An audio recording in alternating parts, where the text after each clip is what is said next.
एक बार की बात है, ओरो नामक एक गांव में अर्जुन रहता था। वो प्रिया से शादी कर बैठा, जो बहुत गरीब परिवार की एक औरत थी। उसकी सास ससुर और रिश्तेदार उससे नफरत करने लगे, क्योंकि अर्जुन ने शादी के बाद उन्हें बार बार पैसे भेजना बंद कर दिया था। उन्हें लगता था कि प्रिया ही वजह है कि अर्जुन अचानक कंजूस हो गया। अर्जुन कबाड़ा था जब वो बाजार में प्रिया को सब्जियां बेचते हुए मिला था। वहां और भी सब्जी वाले थे, पर प्रिया अलग दिखी, दूसरों की तरह नहीं। अर्जुन उसकी होशियारी से प्रभावित हुआ। वो फुर्ती से बोलती थी और पढ़ी लिखी लगती थी।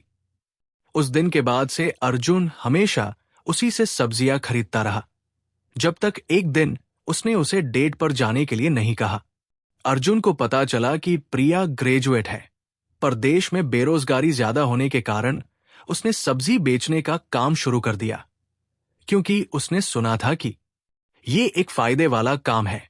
अर्जुन उसकी मेहनत और जिंदगी चलाने की चाह से प्रभावित हुआ, और वो उसके उस स्वभाव को देखकर उससे प्रेम करने लगा और उसे अपनी पत्नी बनाने का फैसला किया। प्रिया बहुत गरीब परिवार से थी और उसके ऊपर छोटे भाई बहनों की देखभाल की जिम्मेदारी थी। उसके माता पिता ने उसे पढ़ने भेजा, क्योंकि वे मानते थे कि यही गरीबी से निकलने का सबसे छोटा रास्ता है। पर बातें वैसी नहीं हुई जैसा उन्होंने सोचा था। अर्जुन ने प्रिया को शादी के लिए प्रपोज किया। प्रिया ने उसकी देखभाल और प्यार देखकर हाँ कर दी। अर्जुन उसे अपने माता पिता और भाई बहनों से मिलाकर गया, लेकिन वे प्रिया की सामाजिक हालत से खुश नहीं हुए।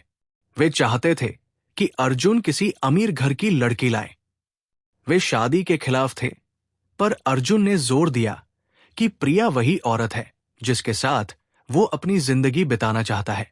जब उन्हें समझ आ गया कि वे उसे मना नहीं कर सकते, तो वे हार मान गए और अपनी दुआएं दे दी। फिर भी कुछ महीनों के बाद जब अर्जुन ने प्रिया से शादी कर ली, तो उन्होंने देखा कि अर्जुन पहले जैसा उदार नहीं रहा। पहले की तरह अर्जुन जैसे ही पैसे भेज देता था, अब बहाना बनाता था। जब कभी वे पैसे मांगते तो उसे बहाने सूझते।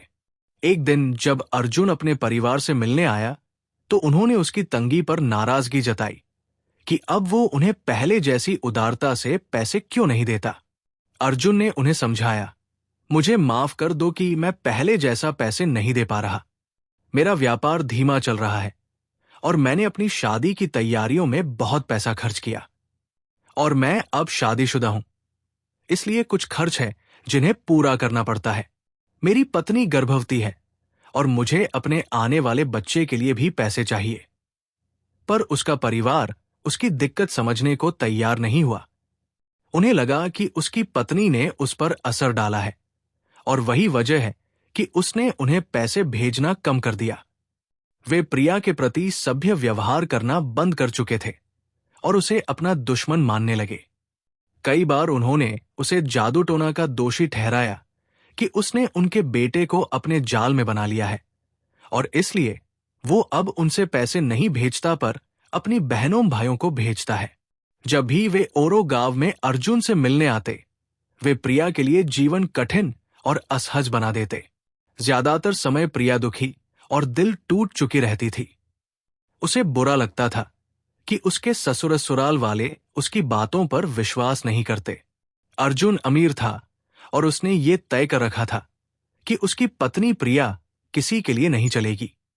ये बात और भी ससुराल वालों को ये यकीन दिलाती कि वही उनकी कुल के पैसे उड़ा रही है और उनके बेटे को उनके पास से पैसे भेजने से रोक रही है, जैसा कि पहले होता था। यहां तक कि जब प्रिया ने एक सुंदर बेटी को जन्म दिया, तब भी वे घर आने से मना कर गए। प्रिया ने अपने भाई बहनों को हुनर सिखाने के लिए स्किल एक्विजिशन सेंटरों में दाखिला दिलाया, ताकि वे किसी पर निर्भर न रहें और अपनी रोजी रोटी कमा सकें। पर ससुराल वालों को लगा कि वो अर्जुन के पैसों को अपने भाई बहनों को देकर आराम की जिंदगी जीवा रही है। एक दिन अर्जुन की मां सुनीता ने एक कुख्यात जादूगर भैरव के पास जाने का फैसला किया। वो चाहती थी कि भैरव प्रिया और उसके बच्चे के बीच झगड़ा करवा दे। वो उत्तर की तरफ जंगलों में उस कुख्यात जादूगर की तलाश में निकल पड़ी। कुछ हफ्तों के बाद उसे वो गहरे जंगल में मिल गया।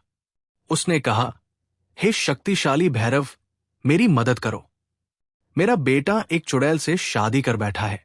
उसने उसे बंदी बना लिया है और अपने मरियमान की तरह कर दिया है। भैरव ने पूछा, तुम क्या चाहती हो कि मैं करूं? बताओ, जो चाहो किया जाएगा। उसने कहा, मैं चाहती हूं कि तुम मेरे बेटे की नजर बिगाड़ दो, ताकि जब भी वो अपनी पत्नी को देखे उसे सिर्फ नफरत और गुस्सा महसूस हो। मैं चाहती हूं कि तुम उसका घर तबाह कर दो, ताकि वो किसी औरत से शादी करे जो मैं चाहती हूं। भैरव ने कहा, भैरव के लिए कुछ भी असंभव नहीं है। उसने एक पाउडर दिया और कहा, यह पाउडर लेकर अपनी बहू को दे दो। जब वो इसे अपने चेहरे पर मल लेगी तो तुम्हारा काम पूरा हो जाएगा। कुख्यात भैरव ने उसे एक डब्बा दिया जिसमें पाउडर था। उसने सुनीता को चेतावनी भी दी कि यह पाउडर किसी और को उपयोग करने के लिए नहीं देना, वरना। यहां भैरव ने आगे चेतावनी दी।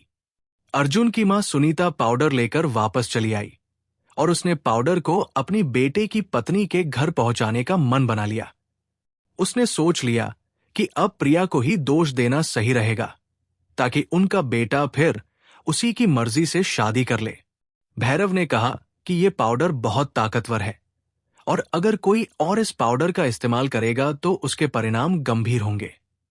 पाउडर का असर प्रिया पर पड़ेगा और बाद में इसे इस्तेमाल करने वाले व्यक्ति पर चला जाएगा। जो भी इसका इस्तेमाल करेगा और अर्जुन की मां दोनों मर जाएंगे। सुनीता ने कुख्यात भैरव का धन्यवाद किया और तुरंत घर लौट आई। जैसे ही वो घर पहुंची, उसने अर्जुन को बुलाया और कहा कि वो उनसे मिलने आना चाहती है। अर्जुन ने प्रिया को बताया और वो खुशी खुशी सास के लिए सबसे अच्छा खाना बनाने लगी। वो थोड़ी घबराई हुई थी, पर अर्जुन ने उसे आराम करने को कहा। जब उसकी सास आई तो वो प्रिया के प्रति दोस्ताना रही। ये अचानक दोस्ताना रवैया देखकर प्रिया हैरान और शक में पड़ गई, पर उसे नहीं पता था कि उसकी सास क्या करने आई है। जब उन्होंने डाइनिंग टेबल पर खाना खाया, सुनीता बहाना बनाकर चुपचाप प्रिया के कमरे में चली गई। वो वहां गई जहां प्रिया अपने मेकअप और पाउडर रखती थी और भैरव द्वारा दी गई पाउडर की थोड़ी मात्रा प्रिया के पाउडर में मिला दी। फिर वो डाइनिंग टेबल पर वापस आ गई जैसे कि सब कुछ सामान्य हो। खाने के तुरंत बाद सुनीता ने कहा कि उसे अपने गृहनगर में कुछ जरूरी काम है और उसे तुरंत जाना होगा। अर्जुन ने कहा कि उसकी मां कुछ घंटे पहले ही आई है, इसलिए वो रात वही बिताए। लेकिन सुनीता ने जोर देकर कहा कि उसे जाना ही होगा। अर्जुन ने कहा कि वो उसे पार्क छोड़ देगा और प्रिया घर पर रहे। प्रिया ने बर्तन साफ किए, नहाई और पाउडर लगाया। जब अर्जुन लौटा तो प्रिया खुशी खुशी उसे स्वागत करने नीचे आई, लेकिन उसका चेहरा देखते ही अर्जुन का रंग बदल गया। प्रिया उसकी प्रतिक्रिया देखकर चौंकी। अर्जुन ने उसे डांटा कि वो उसे मिलने क्यों आई और जोरदार थप्पड़ मार दिया। फिर उसे धक्का देकर अलग कर दिया और घर में चला गया। प्रिया वहीं खड़ी रह गई, जिसे देखकर वो बिल्कुल हैरान थी। उसे लगा जैसे वो सपना देख रही हो। जब वो घर में गई, अर्जुन ने चिल्लाते हुए कहा कि तुरंत निकल जाए। प्रिया समझ नहीं पाई कि अर्जुन के साथ क्या हो रहा है। वो भ्रमित थी, पर उससे पहले कि वो समझ पाती, अर्जुन ने उसके और उनकी बेटी अन्या के सामान को घर से बाहर फेंकना शुरू कर दिया। उसने कहा कि उसे प्रिया या उनकी बेटी से कोई लेना देना नहीं है। प्रिया घुटनों के बल बैठ गई और अर्जुन से मिन्नत करने लगी, लेकिन उसका दिल कठोर हो चुका था। उसने अपने सामान पैक किए और अपनी बेटी के साथ अपनी सास सुनीता के पास गई। उसने उन्हें सब कुछ बताया जो हुआ, पर उन्होंने उसे चुड़ैल कहकर डांटा। उन्होंने कहा, तुम चुड़ैल हो। मुझे पता था कि तुमने मेरे बेटे पर जादू किया है, पर अब मेरे भगवान ने मेरी रक्षा की। कृपया मेरे बेटे को अकेला छोड़ दो। अपनी बेटी के साथ चली जाओ। तुम्हारा जादू बेकार हो गया। प्रिया आंसुओं के साथ ससुराल छोड़ गई। उसने अपनी बेटी को साथ लिया और अपने भाई करण के घर रहने चली गई, जो अपना हुनर सीख चुका था और अच्छा कर रहा था। प्रिया लगभग हर दिन रोती रही और उनकी बेटी अन्या उसके पास खड़ी रहकर उसकी आंसुओं को पोंछती और कहती, सॉरी मम्मी। कुछ हफ्तों बाद प्रिया ने अपने और अपनी बेटी के लिए नई जिंदगी शुरू करने का फैसला किया। उसने अपने सर्टिफिकेट को धूल से साफ किया और नौकरी की तलाश में निकल पड़ी। उसे एक बहुत प्रतिष्ठित कंपनी में नौकरी मिली, जहां उसे अच्छी तनख्वाह, सुंदर अपार्टमेंट और एक लग्जरी कार मिली। प्रिया ने अपनी बेटी को अच्छी स्कूल में दाखिला दिलाया और पूरी तरह अर्जुन को अपनी जिंदगी से हटा दिया। इस बीच अर्जुन की मां सुनीता ने उसे दूसरी औरत काव्या से मिलवाया, जो एक बिजनेस घर की बेटी थी। अर्जुन ने मां की बात मानी और काव्या से शादी कर ली, पर प्रिया की तरह मेहनती, साधारण और अनुशासित न होकर काव्या बिल्कुल विपरीत थी। वो दिखावटी और खर्चीली थी। उसने अर्जुन के पैसे बेकार में खर्च किए और पैसे की उसकी लालसा का कोई अंत नहीं था। काव्या हमेशा अर्जुन के व्यवसाय की कीमत पर अपने ससुराल को पैसे भेजती थी। शादी के कुछ महीने बाद वो गर्भवती हो गई और अपने बच्चे का। कुछ ही महीनों में काव्या हमेशा अर्जुन से पैसे निकालने का बहाना बनाने लगी। अर्जुन का व्यापार भी धीरे धीरे खराब होने लगा। वो जीने के लिए संघर्ष करने लगा। उसने काव्या की जीवन शैली बनाए रखने के लिए बहुत सारे कर्ज लिए, लेकिन जब वो अब और खर्च नहीं चला सका, काव्या अपने बच्चे को लेकर उससे चली गई। अर्जुन बहुत दुखी हुआ और उसने काव्या को गिरफ्तार कराने की कोशिश की, लेकिन काव्या ने कहा कि बच्चा उसका नहीं है। उसने स्वीकार किया कि वो अपने प्रेमी के साथ संबंध में थी और सिर्फ इसलिए अर्जुन से शादी की क्योंकि उसकी मां ने कहा था कि अर्जुन बहुत अमीर है। अर्जुन का दिल टूट गया और वो उदास हो गया। उसने अपने माता पिता से नफरत और घृणा करने लगा कि उन्होंने उसे काव्या से मिलवाया। बाद में उसे पता चला कि काव्या ने अपने पिता के बारे में झूठ बोला था। वो सिर्फ साधारण परिवार की लड़की थी, किसी बिजनेस घर की बेटी नहीं थी। अर्जुन का जीवन मुश्किल से गुजरने लगा। एक दिन अर्जुन की बहन अंजलि को एक जिम्मेदार आदमी सिद्धार्थ ने डेट पर बुलाया, जो उससे शादी करना चाहता था। अंजलि ने पूरा घर अपने मेकअप बॉक्स की तलाश की, लेकिन नहीं मिला। फिर वो अपनी मां सुनीता के बैग में गई और पाउडर मिली, जो भैरव ने उसकी मां को दिया था।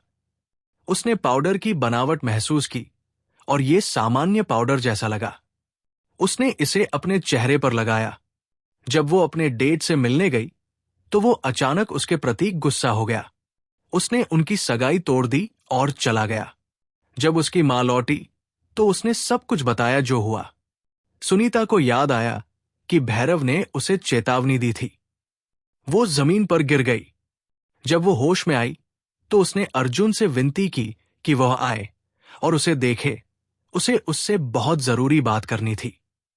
अगले दिन जब अर्जुन आया, उसकी मां गंभीर रूप से बीमार थी। उसकी बहन अंजलि का चेहरा भी सफेद पाउडर के कारण खराब हो गया था। सुनीता ने सब कुछ स्वीकार किया जो उसने किया और अर्जुन से क्षमा मांगने को कहा। उसने ये भी कहा कि वह प्रिया को ढूंढ कर लाए। उसे प्रिया की क्षमा चाहिए थी। अर्जुन ने अपनी मां की बातें सुनकर आंसू बहाए।